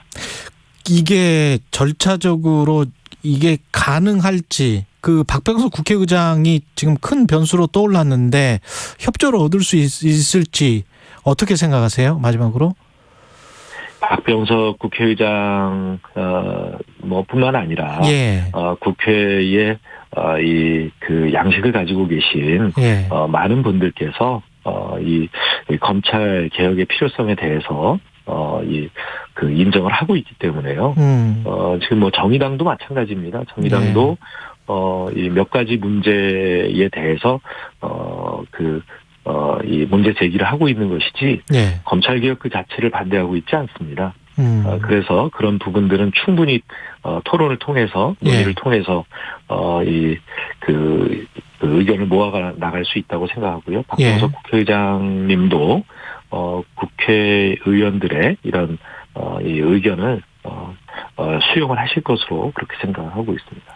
서울시 그 전략공천 같은 경우에 경선을 네네. 하는 겁니까? 어떻게 해야 되나요? 예, 최종적으로 이제 오늘 내일 중에 예. 방향을 잡게 될 텐데요. 예. 예, 가장 이 기준이 되는 것은 경쟁력입니다. 그리고 이제 우리 당의 서울시장 선거 승리에 가장 가까이 가 있는 그런 후보를 선정하게 될 것이고요. 그 선정하는 과정에 이 경선이 필요하다면 경선도 경선을 통해서 결정하는 방법도 고려할 수 있다는 말씀드립니다. 알겠습니다. 여기까지 듣겠습니다. 더불어민주당 윤호중 비대위원장이었습니다. 고맙습니다. 네, 감사합니다. 오늘 하루 이슈의 중심. 당신의 아침을 책임지는 직격 인터뷰. 여러분은 지금 KBS 1라디오 최경영의 최강시사와 함께하고 계십니다. 네, 더불어민주당의 검찰 수사권 폐지 입법 두고 정치권 연일 뜨거운데 어제 경찰 출신의 박관천 전 청와대 공직기강 비서관실 행정관 입장 들어봤고요. 오늘은 검찰 쪽 인천지검 부장검사 출신입니다. 이중재 변호사 님 연결돼 있습니다. 안녕하세요, 변호사님.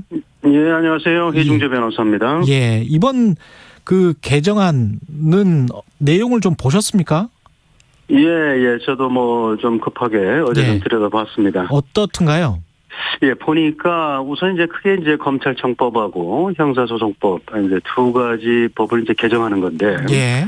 검찰청법을 보면은 소위 이제 검찰이 수사할 수 있는 6대 범죄, 그러니까 뭐 경제사범이다, 뭐 부패사범, 뭐 공직자 범죄, 뭐 하여튼 이런 6대 범죄조차도 이제 검찰에서는 못하게 하겠다. 그런 내용이고요. 예. 그 다음에 이제 형사소송법을 보면은, 196조에 검사는 이제 범죄 혐의가 있다고 생각하는 때에는 뭐 범인, 범죄 사실, 증거를 수사해야 한다. 이렇게 규정을 해서. 예.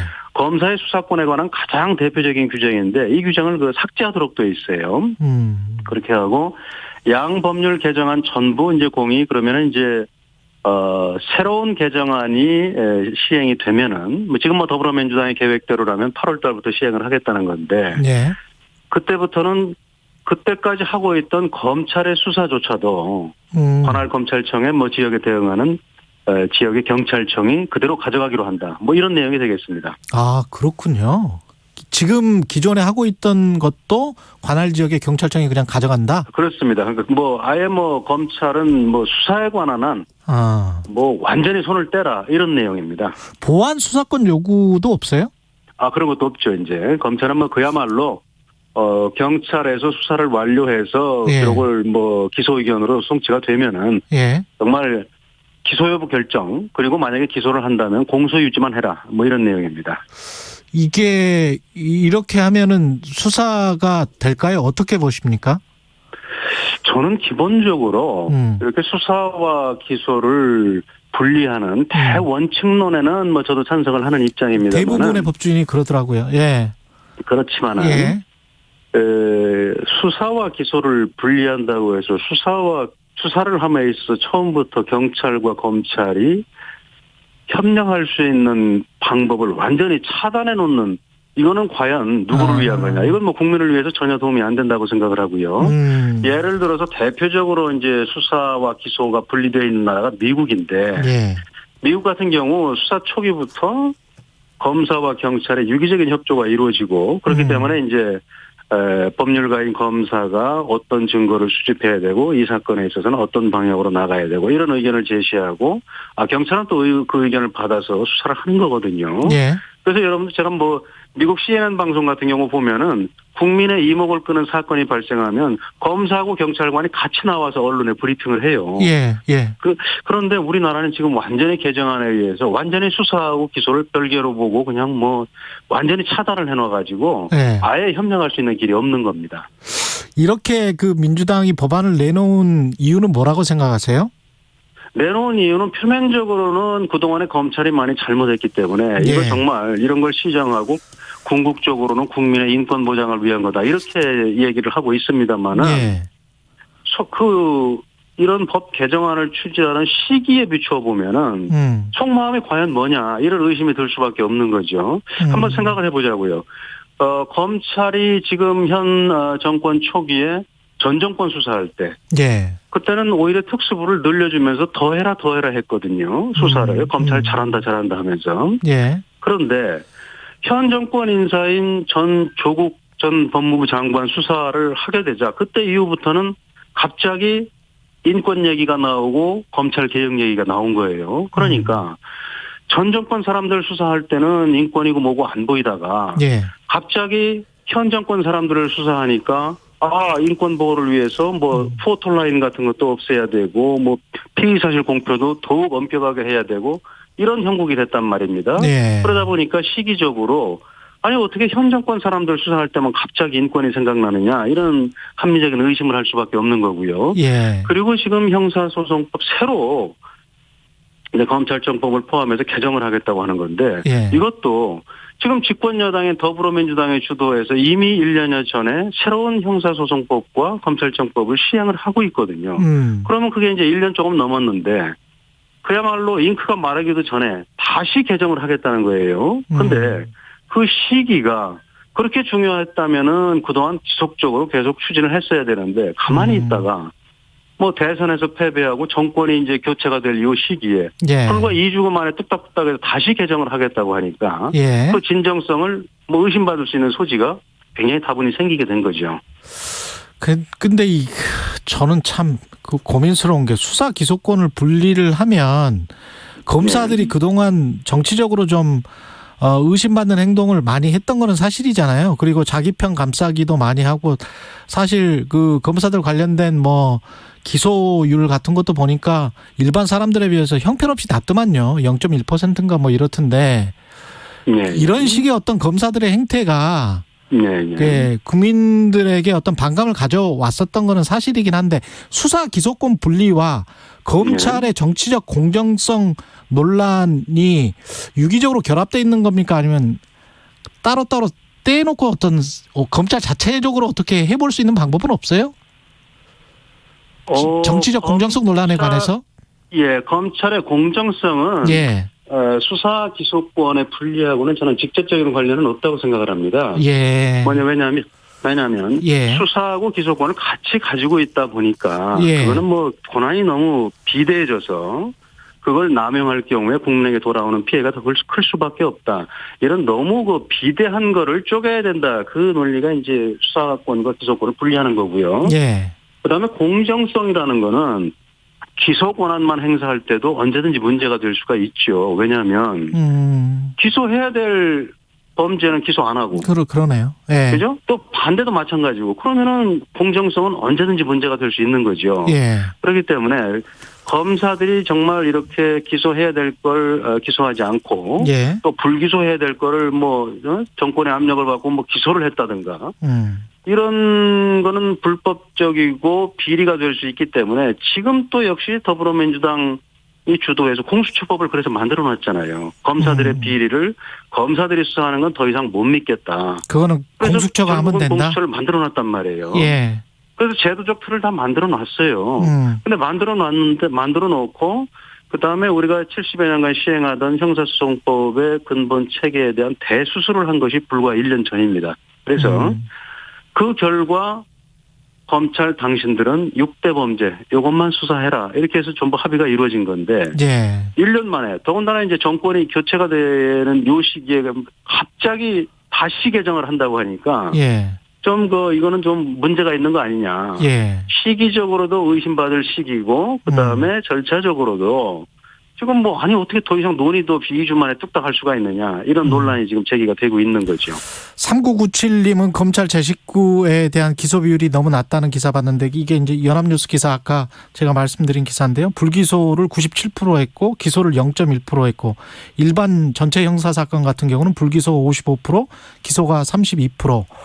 그래서 수사 기소권 독점의 폐단이 아닐지 이런 이야기를 하셨던 것이고 경찰 직업 같은 경우도 수사 기소의 완전한 분리를 찬성한다. 뭐 이렇게 지금 경찰 쪽은 주장을 하고 있는 건데 아직 시기상조다 이렇게 보시는 겁니까, 변호사님은?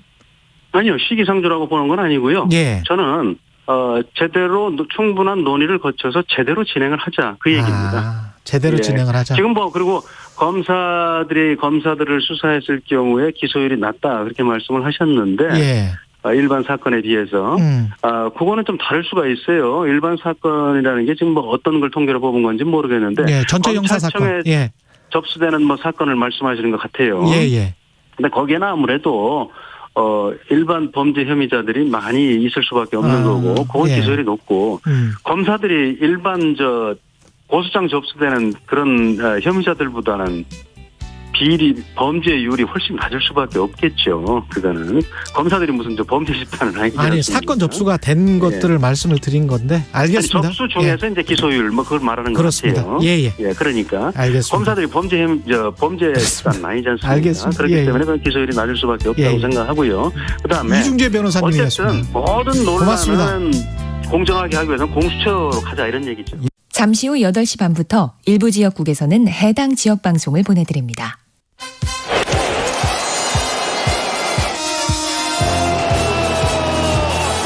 경제에 관한 궁금증을 시원하게 날려드립니다. 대한민국 최고의 경제 전문가만 출연합니다.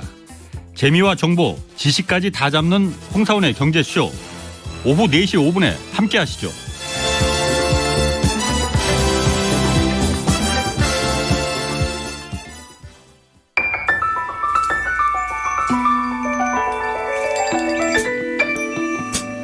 부족해도 괜찮아요.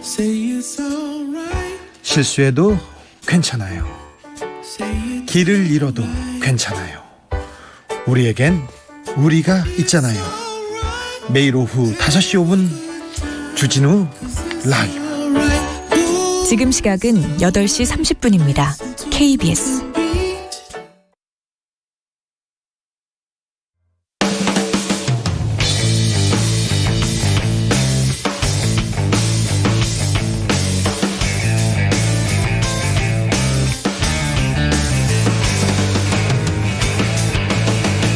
최경영의 최강 시사. 최강 시사.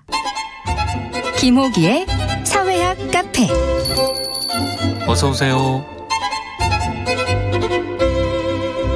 네, 뉴스의 이면에 있는 흐름과 우리 사회 큰 담론에 대해서 이야기해보는 시간입니다. 김호기의 사회학 카페. 연세대학교 사회학과 김호기 교수님 나오셨습니다. 안녕하십니까? 네, 안녕하세요. 예. 2년 넘게 이어진 사회적 거리두기 조치가 이제 대부분 해제됐고, 지금 이제 어제부터였죠. 예. 네. 교수님과 저도 마스크를 지금 안 쓰고 대화를 하니까 훨씬 좋습니다. 예. 코로나 시대가 끝나는 건가요? 어떻게 보십니까? 그렇게 보긴 좀 어려울 것 같습니다. 그러니까 새로운 변이가 나타날 가능성도 있고요. 이제 접종이나 우리가 아니면 이제 확진이 돼서 자연 면역이 생긴 경우가 점진적으로 약화될 수 있거든요. 예. 최근에 뭐 오미크론 재조합인 뭐 XL 변이도 그렇죠. 얘기하고 그래서요. 예. 다만 한 가지 확실한 것은 오미크론은 사라지고 있는 것으로 보입니다. 그래서 오미크론은 사라지고 있다. 예, 포스트 오미크론을 이야기해도 될 것 같습니다. 그런데 이제 국민들께서 좀 이렇게 생각하시기에는 코로나 하면은 사실 거리두기였죠. 그렇죠. 그러니까 거리두기가 이제 코로나에 대한 상징적 조치였는데 이 조치가 어제부터 해제됐으니 포스트 코로나로 가는 중대한 전환점에 우리가 있다고 볼 수 있을 것 같습니다. 아까 말씀하셔서 그런데 생각해보니까 필라델피아 같은 경우도 마스크 다시 쓰더라고요. 그러니까요. 예. 이게 지금 뭐 뭔가가 다시 또 어디에선가 지금 움직이고 있는 것 같은 그런 느낌이 들어서. 그래서 세 가지가 중요한 것 같습니다. 그 새로운 변이가 나타날 가능성을 배제하기 어렵다. 그리고 이제 접종 및 자연 면역의 효과가 계속 감소할 수 있다.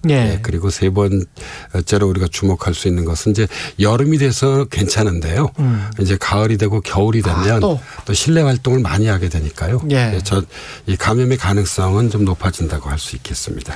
일상 회복이 본격화 빨리 되고 그랬으면 좋겠는데 거리두기에 익숙해진 우리가 부분도 있고 생활 패턴이 어떻게 될까요? 이게 확 바뀌겠습니까? 아니면은 그럴 것 같지는 않습니다. 사실 이 거리두기는 그러니까 뭐 저희 코너 제목이기도 한데 제가 공부하는 사회학의 아주 흥미로운 연구 대상이었습니다. 그러니까 이제 거리두기란 것의 다른 말이 언택트잖아요. 언택트. 비대면인데요. 이 비대면에 이제 장점과 단점이 있습니다. 그렇죠. 먼저 이제 장점부터 좀 다시 한번 우리가 돌이켜 보며 좀 생각하면 혼자 가족과 함께 있는 시간이 늘어났습니다. 그렇죠. 그래서 이제 흥미로운 조사도 있었습니다. 과거보다 집에서 밥을 먹는 횟수가 많아졌습니다. 그걸 또 가족과 함께 늘어난 시간을 좋아하지 않는 분들도 있긴 합니다만. 가족 내에 이 긴장과 갈등이 높아진 부분도 있었습니다. 그런데 중요한 것은 이제 가족과 함께 보내는 시간이 많아졌다는 점인데요. 그래서 과도한 사회적 관계의 구석으로부터 개인의 사생활을 좀 보호한 측면이 있습니다. 비대면이요. 이제 옛날엔 참 인맥 쌓는다는 명목으로 맞습니다. 우리가 사실 사람들도 많이 만나고 모임도 많이 가곤 했잖아요. 이런 것들을 크게 감소시켰습니다. 단점도 있는데요. 사회적 고립을 강화시킨 부분이 있습니다. 경제학자인 노리나 허츠는 이 팬데믹 그 와중에 발표한 이 책이 있는데요. 그 책 제목이 고립의 시대입니다. 그러니까 이제 언택트로 온라인 공간에서는 초연결이 강화됐습니다. 그리고 훨씬 더 많이 소통을 하죠. 그러나 분명한 것은 오프라인에서는 고립이 강화됐다는 것입니다. 그래서 아까 제가 이제 거리두기의 사약이라는 말씀을 드렸는데 그 온라인 공간에서는 초연결이 강화되고 오프라인 공간에서는 고립과 단절이 늘어나는 아주 독특한 풍경입니다. 이게 팬데믹의 어떤 사회적 풍경, 사회학적 풍경 이렇게 좀 말씀드릴 수 있을 것 같고요. 예. 사실 한 가지만 더 첨언해서 이야기 드려보자면 우리나라의 경우 2만여 분이 팬데믹으로 세상을 떠났습니다. 예. 대부분 고령자들이었고요. 그렇죠. 팬데믹이라고 하는 이 상황 속에서 세상을 떠나셨는데 제가 보기엔 대단히 쓸쓸하게 이 세상을 하셨을 그렇죠. 거라고 생각이 듭니다. 그렇죠. 그래서 예. 좀 안타깝습니다. 특히 이제 요양병원에서 사실 가족들과의 만남도 제한됐었잖아요. 상당히 예. 제한돼 있었기 때문에요. 마지막 가시는 길 이런 부분들이 예. 이제 우리가 이 거리두기라고 하는 것이 우리의 일상은 물론 우리들의 어떤 생각 이런 것에 좀 심원한 영향을 미치지 않았나를 좀 생각해 볼 수 있을 것 같습니다. 근데 직장인들 같은 경우는 거리두기 하고 재택근무해서 뭐 좋다 이런 사람들도 많고 네. 회식이 또 다가오는 거야 너무 싫어 이런 사람들도 있는가 봐요. 직급과 제가 보기에 세대에 따라 좀 다른 예. 것 같아요. 예. 그러니까 뭐 2030은 회식을 예. 싫어하니까. 예. 그리고 예. 개인주의적 성향이 강하기 때문에요. 그렇죠. 오히려 이제 이런 거리두기에서 어떤 자신의 그런 자유나 자율성을 좀 더 많이 느꼈을 가능성이 있습니다. 그래서 제가 이제 2년 전에 썼던 개념이기도 한데요. 예. 저는 아마 우리의 일상이 제3의 자리로 갈 거라고 생각합니다. 제3의 자리? 예. 그러니까 이 일상회복이 이루어진다고 해서 코로나 이전 원래 우리가 있었던 자리로 돌아가지는 않을 것입니다. 그러니까 우리가 이 코로나 2년 현재 1개월이 지났잖아요. 예. 거리두기가요. 그러니까 적지 않은 인간관계가 기실, 의례적이고 형식적이라는 점을 우리가 깨닫게 됐죠. 사실 만나지 않는다고 해서 우리 삶이 크게 영향을 받지 않습니다. 예. 예. 그러나 이제 동시에 우리 인간은 그렇게 고립에 익숙한 존재도 아닙니다. 예, 그래서 코로나 이전이 좀 넘치는 인간관계였고 네. 지난 2년 1개월 정도가 부족한 인간관계였다고 한다면 예.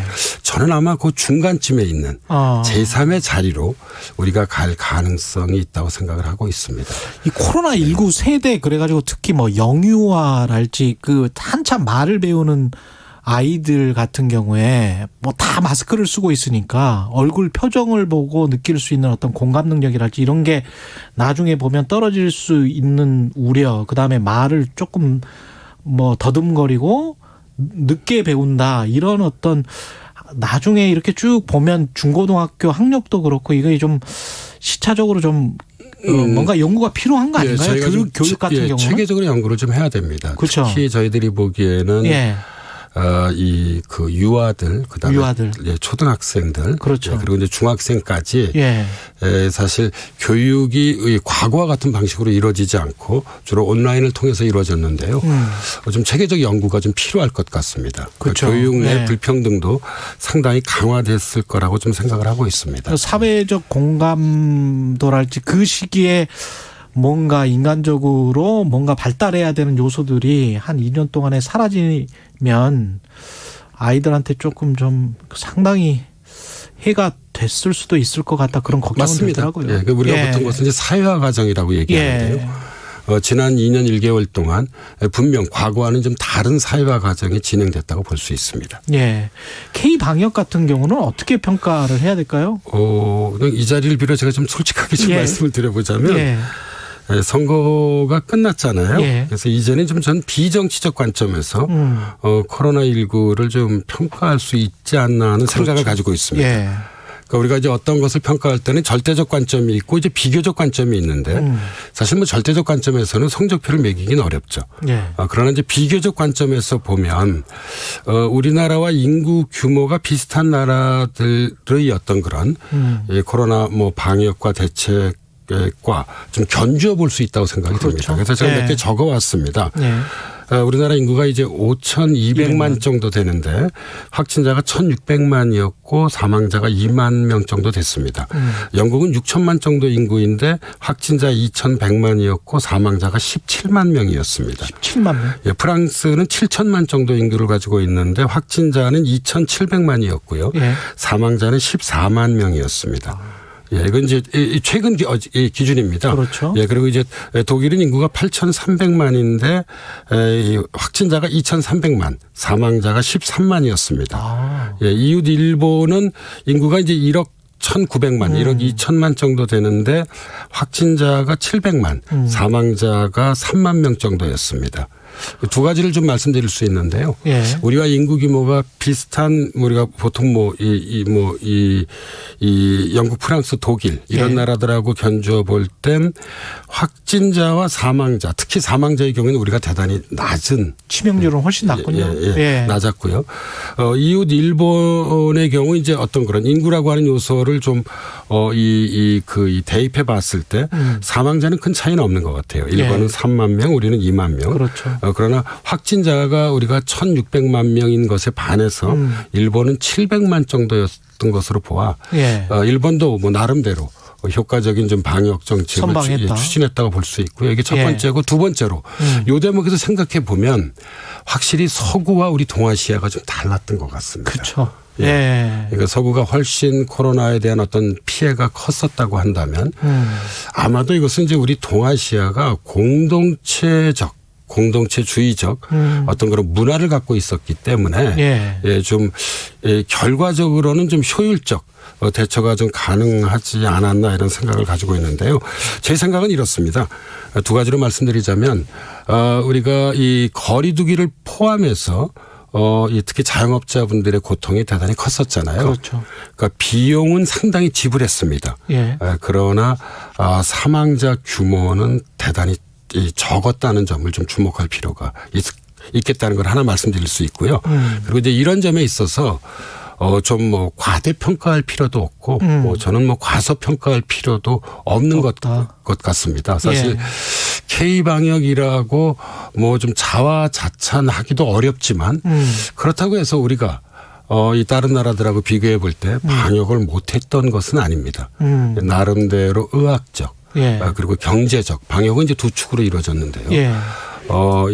적어도 이 정부로서는 최선을 다해서 방역을 추진해 왔다고 볼 수 있을 것 같습니다. 예.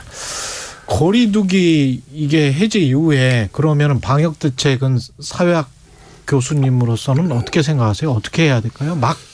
이제 막 돌아다니고 이러고 싶은데 요즘 택시 잡기도 힘들다고 그러더라고요. 네. 예. 근데 제가 보기엔 이런 것 같습니다. 여전히 하루 10만 명 이상의 신규 확진자가 나오고 있고요.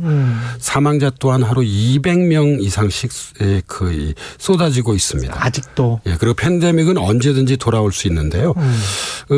두 가지를 좀 강조해서 말씀드리고 싶으면 첫 번째는 누적 사망자의 94%가 60세 이상의 고령층입니다. 예. 그래서 이제 이들을 코로나로부터 보호하는 게 전 매우 중요한 첫 번째 좀 과제라는 생각이 좀 들고요. 두 번째로는 이제 이와 연관해서 현재 감염병 등급 조정에 관한 그렇죠. 논의들이 네. 이어지고 있습니다. 그래서 5월 하순쯤이면 이제 등급을 낮추겠다고 얘기를 하는데 예. 그래서 현재 이 코로나19 치명률은 0.1% 수준입니다. 그래서 이런 치명률을 좀 낮추기 어렵다면 우리가 이 과도기에 면역 취약계층의 희생이 커질 수 있습니다. 따라서 이 등급 조정도 좀 두 번째로 좀 신중할 필요가 있다. 신중하자. 물론 그래서 정부가 예. 다음 주 월요일인 25일부터 4주간의 이제 경과를 지켜보겠다는 것인데요. 예. 그래서 이런 대책들은 이제 현 정부에서 다음 정부로 이어져야 할 과제들인데 이런 것들이 좀 잘 이어져서 좀 효율적으로 좀 대처했으면 하는 바람을 가지고 있습니다. 예. 아까 3지대에서 아마 살게 될 것이다 이런 말씀하셨잖아요. 네. 예. 이게 뉴노멀 시대라는 게 3지대를 의미하는 것일 수도 있겠습니다. 감염병은 앞으로 몇 년에 한 번씩은 아마 올 거다 이렇게 의학자들이 말을 하니까. 예, 저는 그래서 2년 전에 이런 개념을 써보기도 했습니다. 예. 우리 인류는 이제 이중적 뉴노멀 시대에 들어섰다. 이중적? 뉴노멀. 이중적 뉴노멀 시대. 예, 그러니까 2008년 금융위기 이후 우리가 경제의 뉴노멀을 얘기했잖아요. 예.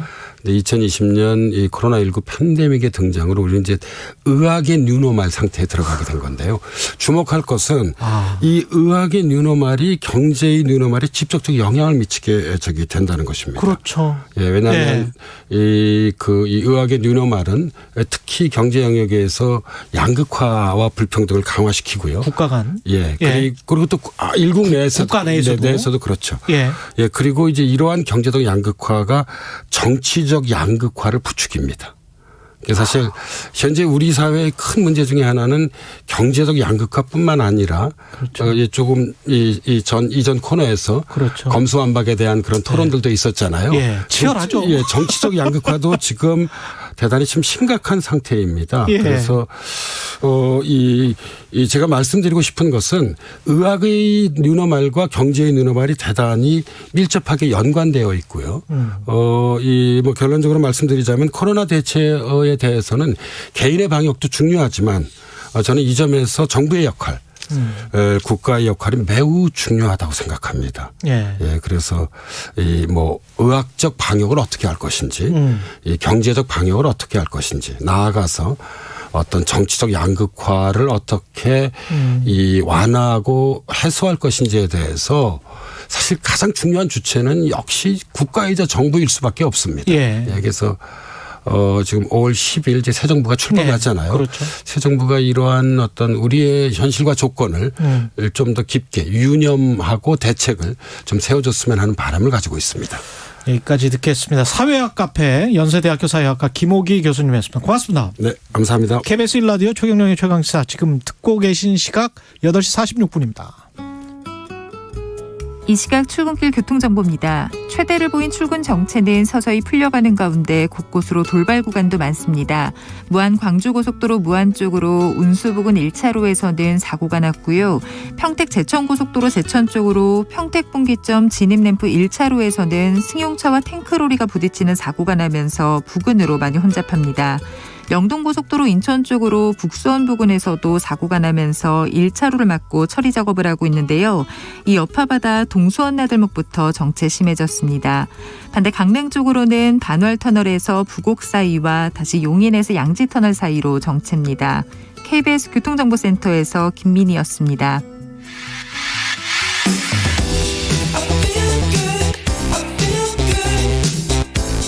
세상에 이익이 되는 방송 최경영의 최강시사. 네, NFT 시장 커지면서 NFT 발행과 유통에 관심 가지는 분들 많았는데 가짜 NFT가 유통되면서 또 피해를 입는 사람들도 있다고 합니다. 1년 만에 가치가 폭락한 NFT 때문에 이거 거품 아니냐 이런 의견도 처음부터 뭐 있었고요. 지금은 뭐 더 아주 가열차게 그런 의견이 제기되고 있는 것 같습니다. 고려대학교 정보보호대학원의 김승주 교수님 연결돼 있습니다. 안녕하세요. 네, 안녕하십니까. 이게 NFT가 non-fungible 토큰, 대체불가 토큰이라고 하는데 설명을 듣고 나서도 항상 이해가 안 되더라고요, 저는. 설명 듣는데 그 다음에 가면 뭐지? 라고 이게 뭡니까 이게? 그냥 NFT는 뭐 간단합니다. 그러니까 NFT는 등기 권리증 이렇게 생각하시면 돼요. 등기 권리증. 네네. 우리가 등기 권리증에 보면 건물지 주소가 있고 소유주가 있고 매매 이력이 어떻게 된다 뭐 이런 내용들 써 있지 않습니까? 예. 우리가 보통 디지털 작품이 있을 때 그 디지털 작품이 아마 인터넷 어딘가에 저장돼 있을 겁니다. 예. NFT에는 그 원본 디지털 작품이 저장돼 있는 곳의 주소, 그다음에 이 컨텐츠의 소유주가 누구다, 또 누구한테 언제 팔렸다, 이런 등기 권리증 내용이 그대로 디지털화된 형태로 기록돼 있다. 이렇게 보시면 될 것 같습니다. 그러면 저희가 무슨 어떤 콘텐츠나 사진 같은 거를 찍을 때 NFT가 자동적으로 발행되는 거는 아닐 거 아니에요? 네. 그것은 이제 특별한 작업 과정을 거쳐야 되고요. 예. 그래서 NFT가 일단 발행이 되면 그 NFT에는 그 원본 디지털 컨텐츠의 주소가 있기 때문에 그렇죠. 불법 복제가 일어난다 하더라도 예. 어떤 게 원본이고 어떤 게 복사본이었는지를 구별 가능케 해줍니다. 그렇군요. 그래서 이제 희소성이 생긴다 뭐 이런 얘기를 하는 겁니다. 예. 그래서 내가 만든 콘텐츠나 무언가가 아주 가치가 있다라고 생각해서 나는 이거를 발행하고 싶어라고 하는 사람이 있다면 누구랑 협의를 합니까? 보통은 NFT를 발행하고 또 매매해주는 사이트들이 있습니다. 그 해당 사이트에 가서 뭐 내 계정을 만들고 그리고 내 디지털 콘텐츠를 올린 다음에 1년의 과정을 거치면 NFT가 발행이 됩니다. 그러면 저작권이 없는 사진 같은 경우에 내가 이거를 먼저 그냥 내 거야라고 할 수도 있나요? 발행을 해서? 그게 가장 큰 문제죠. 그래서 예를 들어 남의 어떤 디지털 작품을 갖고 와서 내 거라고 NFT를 붙이는 경우도 있을 수가 있고 또는 뭐 어떤 남이 그린 그림이 있는데 그걸 내 스마트폰으로 찍은 다음에 그 어떤 디지털 사진을 올려서 내 NFT를 붙여서 판매하는 그런 경우도 있습니다. 그렇군요. 그러면 소비자 입장에서는 이거를 가짜와 진짜를 구분을 할 수 있나요? 아니면 거래소 같은 데 가서 이게 검증이나 의뢰 같은 거를 해야 되는 건가요? 사실은 사용자 입장에서 그것을 구별하기는 쉽진 않습니다. 그렇겠는데. 그래서 이 디지털 컨텐츠가 이 원본 작품이 실제로 이 사람이 한 것이다. 이게 이제 대형 매매 사이트에서는 이런 확인을 전부 다 해줍니다. 뭐 크리스티라든가 뭐 이런 대형 경매 사이트들이 있죠. 이런 데서는 이제 시스템이 잘 돼 있으니까 그런 확인들을 꼼꼼하게 해주는데 일반 대중들한테 널리 알려진 뭐 오픈씨라든가 이런 사이트들에서는 여기서 생기는 모든 문제들은 그 구매하신 분들의 책임입니다. 그래서 구매하실 때 조심하셔야 됩니다. 이런 내용들이 약관에 들어가 있습니다.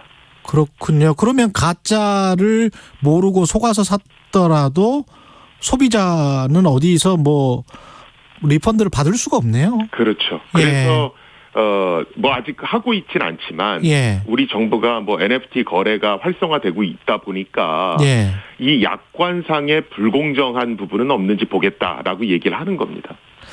그렇군요. 이게 그러면 그런 식으로 정부가 또 개입을 하게 되면 시장이 위축될 수 있는 가능성이랄지 뭐 이런 거는 어떻게 생각하세요? 혹시? 사실은 오프라인 저작물을 무단으로 디지털화해서 올리는 경우에 기존의 여러 가지 저작권법에서 일단은 저촉을 받습니다.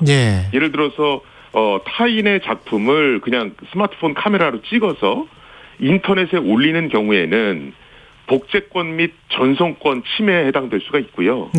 그다음에 다른 사람이 작가인데 그거를 내 이름으로 바꿔서 올리는 경우에는 뭐 저작 인격권 침해 문제가 생길 수도 있습니다. 그렇죠. 그래서 이제 관련 법들은 다 있는데 이것을 이제 제대로 집행하도록 즉 현실성을 갖도록 실효성을 갖도록 이제 돌아가게 하는 것이 정부의 임무가 되겠죠.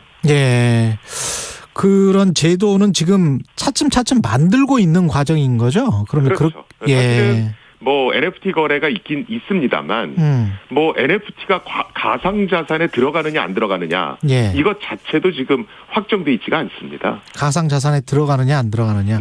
가상자산에 들어간다면 당연히 이제 자산이면 세금도 논의하게 될 테고. 뭐 여러 가지 얘기들이 있겠죠. 그런데 이게 보는 시각이 조금 다른 것이 우리가 예를 들어 비트코인이나 이더리움 이거는 그것 자체가 어떤 화폐의 가치를 갖는단 말이죠. 자산의 가치를 갖는데 NFT는 제가 등기권리증이라고 말씀드렸잖아요.